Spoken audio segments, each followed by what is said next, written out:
ঢাকা বিশ্ববিদ্যালয়ে জামাতে ইসলামীর এত ভোট থেকে আসলো,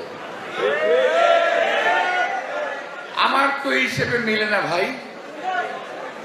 তলে তলে আওয়ামী লীগের সঙ্গে আঘাত করে ছাত্রলীগের সকল ভোট জামাত নেই।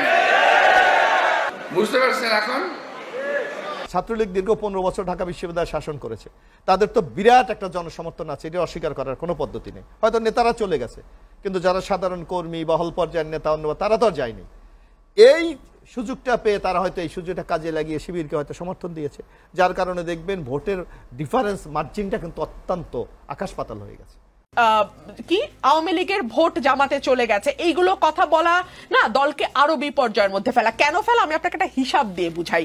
ধরুন ডাকসু নির্বাচনে ছাত্র দলের ভিপি প্রার্থী পেয়েছে 5,000 বা 6,000 ভোট, হ্যাঁ, আর শিবিরের প্রার্থী পেয়েছে 14,000 ভোট। এখানে 9,000 ভোটের একটা গ্যাপ আছে। তো তাইলে কি আপনি স্বীকার করছেন যে এই 9,000 ভোট ছাত্রলীগের ভোট? মানে তাহলে আপনি কি বলতে চাইছেন? সো এই ধরনের কথাবার্তা না বলে ঠান্ডা ভাবে দলীয় ফোরামে বসে চিন্তা ভাবনা করে কথা বললে ভালো হয় বলে আমার মনে হয়।